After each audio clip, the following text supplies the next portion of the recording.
Hello everyone, welcome to Shikshayan. आज हम लोग देखने वाले हैं सिलोगिज्म का पार्ट 3, जिसमें कि आज हम लोग बात करने वाले हैं निगेटिव कंक्लूजन्स के ऊपर। ठीक है, आज हम लोग बात करेंगे निगेटिव कंक्लूजन के ऊपर। तो जैसे कि हम लोगों ने अफर्मेटिव में देखा था कि वहाँ पे कुछ रूल्स थे। रूल्स सिंपल थे कि अगर अफर्मेटिव कंक्लूजन बेसिक डायग्राम पे सही तो सही, गलत तो गलत। उसी तरीके से निगेटिव कंक्लूजन के लिए भी कुछ रूल्स होंगे।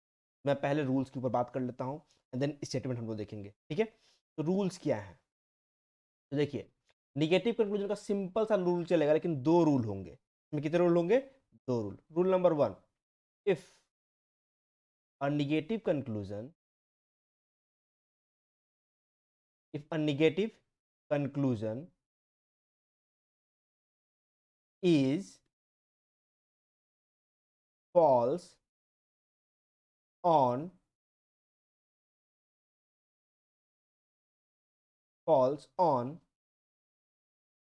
basic diagram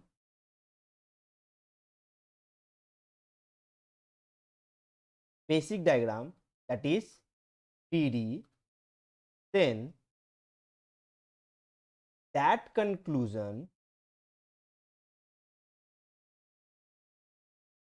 will go wrong. That means अगर निगेटिव कंक्लूजन बेसिक डायग्राम पे गलत है तो गलत है, हमको कुछ नहीं करना है। समझ रहे बात? अगर बेसिक डायग्राम पे निगेटिव कंक्लूजन गलत है तो गलत है, हमको कुछ नहीं करना है। लेकिन रूल नंबर 2 देखिए क्या बोलता है। अब प्रॉब्लम शुरू होता है। If a negative conclusion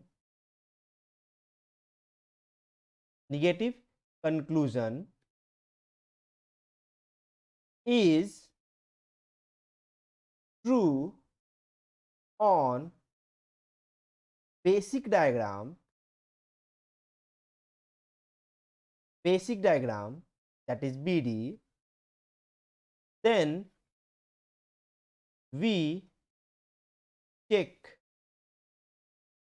for restriction.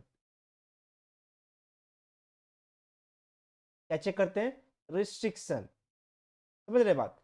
अगर रिस्ट्रिक्शन है तो निगेटिव कंक्लूजन सही है, अगर रिस्ट्रिक्शन नहीं है तो निगेटिव कंक्लूजन क्या है? गलत है। That means we check for restriction. If, यहीं पे लिखते हैं हम लोग, इसी पे लिखते हैं, if there is restriction, if there is restriction, then the conclusion is correct. But if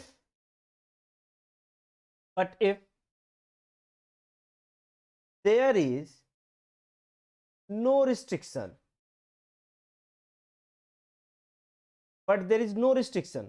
then the conclusion is wrong. Simple एकदम। अगर निगेटिव कंक्लूजन बेसिक डायग्राम पे सही होता है तो हम चेक करेंगे कि क्या कहीं रिस्ट्रिक्शन है। अगर रिस्ट्रिक्शन नहीं है, दैट मीन्स निगेटिव कंक्लूजन जो हो जाएगा वो गलत हो जाएगा। अगर रिस्ट्रिक्शन है तो वो कंक्लूजन क्या हो जाएगा? सही हो जाएगा। एकदम सिंपल सा है, एकदम सिंपल सा है। ये रूल समझ में आया सभी को? चलिए, अब इसी रूल को अप्लाई करके हम अप्लाई करते क्वेश्चंस पे। देखते हैं क्वेश्चंस को। चलिए, रूल ध्यान रखेंगे, रूल को ध्यान रखेंगे। चलिए एक एग्जाम्पल देखते हैं हम लोग। एग्जाम्पल लिखते हैं तो पहले रूल 1 का एग्जाम्पल देख लेते हैं। अगर निगेटिव कंक्लूजन बेसिक डायग्राम पे गलत तो गलत, हम उसमें कुछ नहीं। एग्जाम्पल के तौर पे हम लिख रहे हैं दो स्टेटमेंट। स्टेटमेंट 1 लिखते हैं, ऑल ए आर,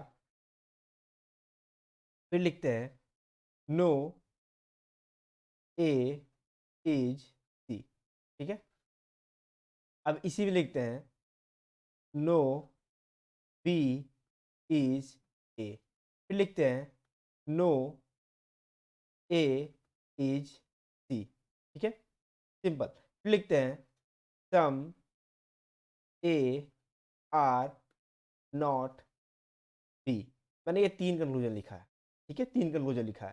तो हम लोग क्या करते हैं, हम लोग को पहले से पता है कि हम लोग क्या करते हैं, स्टेटमेंट का, यानी 2 स्टेटमेंट है हमारा, स्टेटमेंट 1 स्टेटमेंट 2, हम लोग स्टेटमेंट क्या बनाते हैं, बेसिक डायग्राम बनाते हैं हमें। क्या बनाते हैं, हमेशा बेसिक डायग्राम बनाते हैं। तो ये हमारा कंक्लूजन 1 है, ये हमारा कंक्लूजन 2 है, दिस कंक्लूजन 3। अब देखिए इसका बेसिक बेसिक डायग्राम क्या बनता है।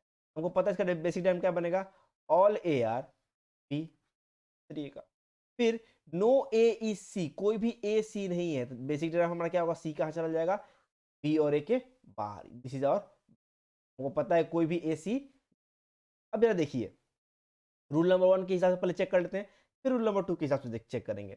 पहला कंक्लूजन क्या लिखा हुआ है, no B is A.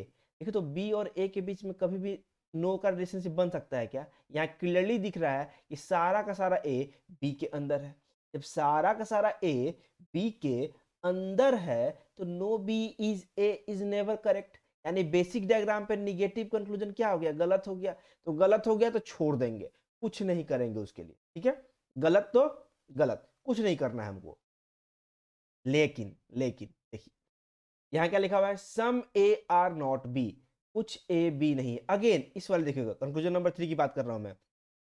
Again यहाँ लिखा हुआ है कुछ ए बी नहीं होगा, जबकि हमको दिख रहा है क्या कि सारा का सारा ए बी ऑलरेडी है, दिख रहा है ना,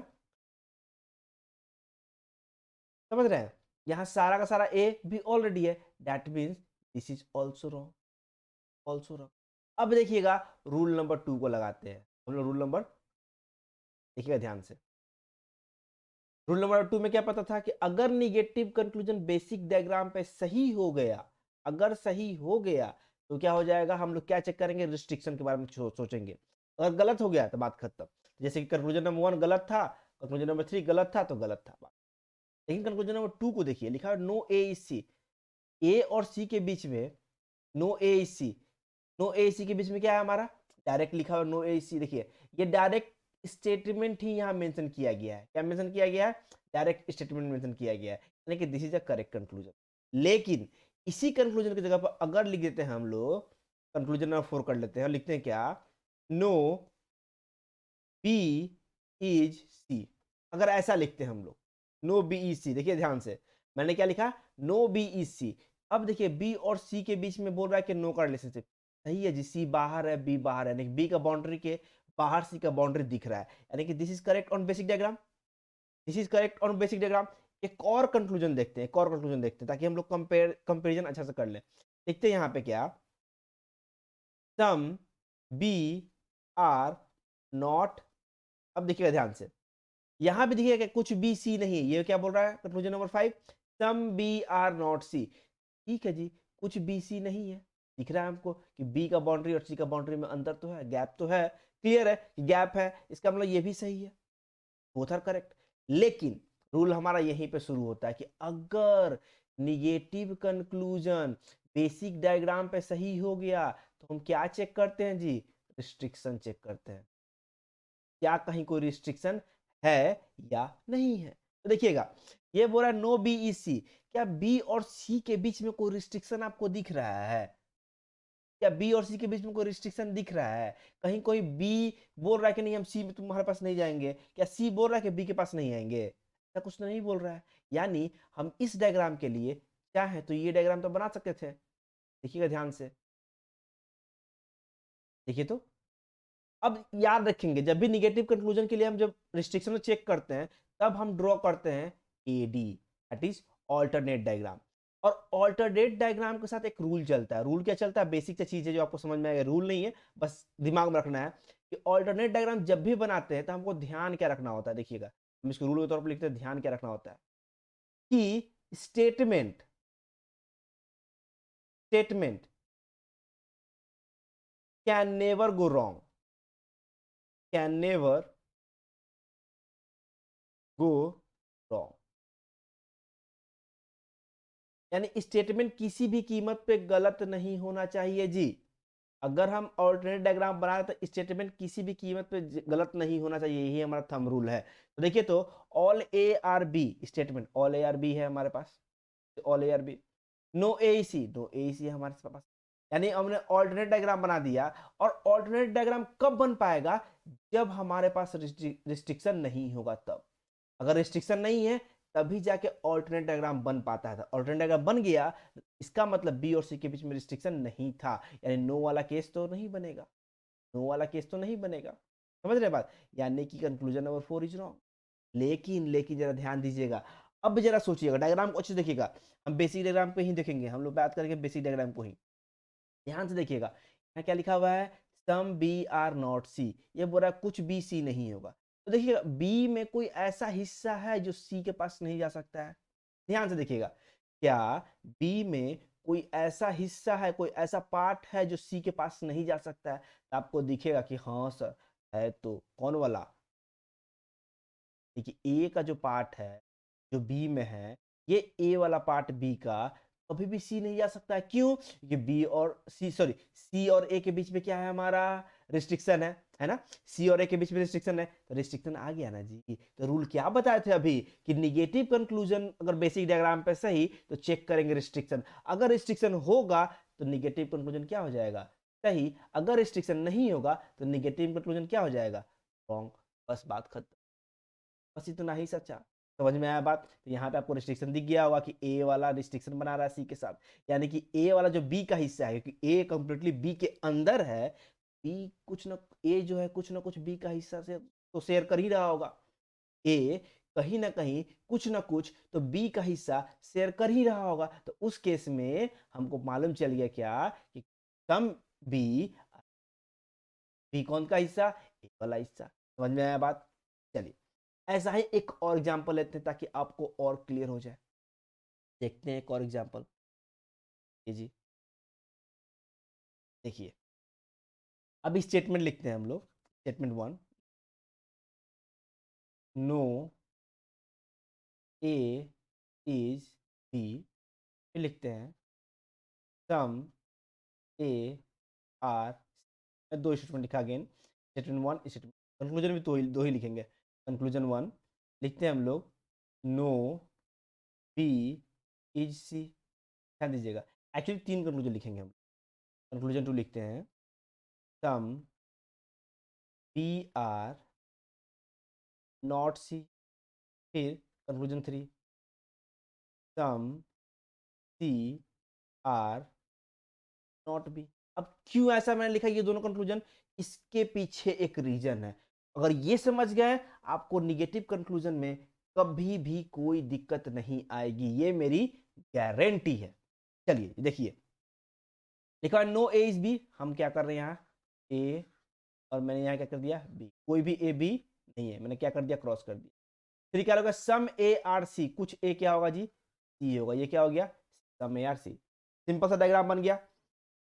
यही हमारा बेसिक डायग्राम होता है। आई होप इसमें किसी को डाउट नहीं होगा। नाउ, क्योंकि हमारे पास डायग्राम मिल चुका है, no A is B, no A is B, some A are C मिल चुका है हमारे पास डायग्राम। अब जरा ध्यान दीजिएगा, अगेन चेक करते हैं। यहाँ क्या लिखा हुआ है? Conclusion number 1, no B is C. B और सी के बीच में अगेन नो का रिलेशनशिप है, यानी कि अभी तो सही है। यानी कि ये अभी क्या है? सही है, क्योंकि no B is C, clearly C और बी के बीच में अभी कुछ नहीं दिख रहा है। लेकिन क्या बी और सी के बीच में डायरेक्ट कहीं रिस्ट्रिक्शन है? डायरेक्ट कहीं बी और सी के बीच में रिस्ट्रिक्शन है क्या? नो का मतलब याद रखिएगा, नो का मतलब क्या होता है कि बिल्कुल भी नहीं, यानी कि डायरेक्ट रिस्ट्रिक्शन होना चाहिए। डायरेक्ट क्या होना चाहिए? रिस्ट्रिक्शन होना चाहिए, नो का मतलब। समझ रहे बात? डायरेक्ट रिस्ट्रिक्शन होना चाहिए नो का मतलब। अगर डायरेक्ट रिस्ट्रिक्शन नहीं है तो नो वाला केस क्या हो जाएगा? गलत हो। सी और बी के बीच में डायरेक्ट रिस्ट्रिक्शन नहीं है। क्यों नहीं है भाई? भाई दिख रहा है कि सी, ए, सी का इतना ही हिस्सा पे रिस्ट्रिक्शन है बी का। सी का इतना ही हिस्सा जो कि ए के साथ शेयर कर रहा है, उतना ही पे बी रिस्ट्रिक्शन लगा सकता है। बाकी जो सी का हिस्सा बचा हुआ है, यानी कि बाहर जो ये वाला हिस्सा है सी का, इस पे बी का कोई रिस्ट्रिक्शन नहीं है, ना ही सी ने बी पर रिस्ट्रिक्शन लगा कर रखा है। तो सी का जो बाहर वाला हिस्सा है वो बी के पास जा सकता है। सी का बाहर वाला जो हिस्सा है वो बी के पास जा सकता है, यानी कि नो बी ई सी जो बोल रहा है, ये क्या हो गया हमारा? रॉन्ग हो गया। समझ रहे बात? सिर्फ पिक्चर को विजुअलाइज करना है, बस बात। नाउ ध्यान दीजिएगा, some B are not C, some B are not C. अब अगेन इस पे ध्यान दीजिएगा, इन दोनों को पढ़ लीजिएगा। एक बार बोला है क्या, सम बी आर नॉट सी, एक बार बोला सम सी आर नॉट बी। जरा देखिए, अब इसको देखिए, अब हम लोग वैसे नहीं, थोड़ा सिर्फ देखेंगे। ये बोल रहा है कि कुछ सी बी नहीं होगा, कुछ सी बी नहीं होगा।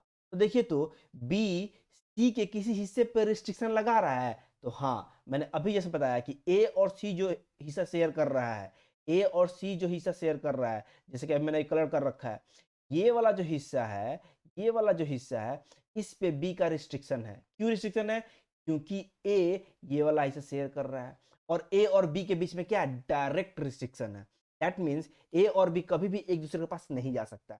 जब ए बी के पास नहीं जा सकता है, तो ए जो मैंने सी और ए का जो कलर किया वाला हिस्सा है, ये भी नहीं जाएगा। तो वो कौन सा पार्ट है? सी का पार्ट है। यानी कि सम सी आर नॉट बी, क्या ये सही होगा? सम सी आर नॉट बी क्या सही होगा? कुछ सी बी नहीं। समझ में आया? लेकिन लेकिन लेकिन कंक्लूजन नंबर 2 को देखिएगा, लिखा हुआ सम बी आर नॉट सी। अब देखिए, तो सी क्या कहीं से बी के ऊपर रिस्ट्रिक्शन लगा रहा है क्या? तो आपको दिखेगा कि नहीं, सी ने बी के ऊपर कोई रिस्ट्रिक्शन नहीं लगा रखा है, क्योंकि बी का डायरेक्ट रिलेशनशिप किसके साथ है? ए के साथ है।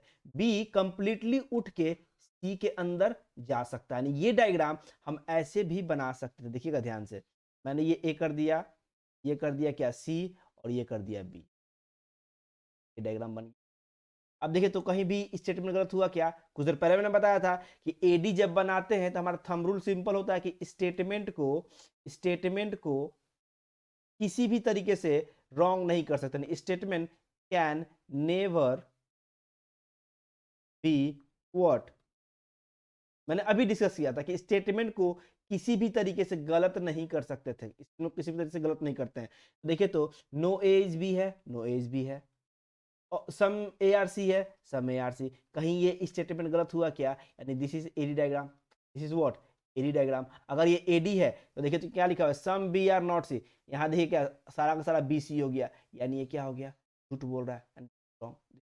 ये कहाँ से आया? तो क्योंकि हमको, आप सिर्फ बेसिक डायग्राम से ही बना सकते थे। क्यों बना सकते थे? क्योंकि हमको दिख रहा था कि बी ने सी के ऊपर रिस्ट्रिक्शन लगा कर रखा है, लेकिन सी ने बी के ऊपर कोई रिस्ट्रिक्शन नहीं लगाया है, कोई बाधा नहीं लगाया है। यानी कि सी बी को खुले दिल से अपने पास बुला सकता है।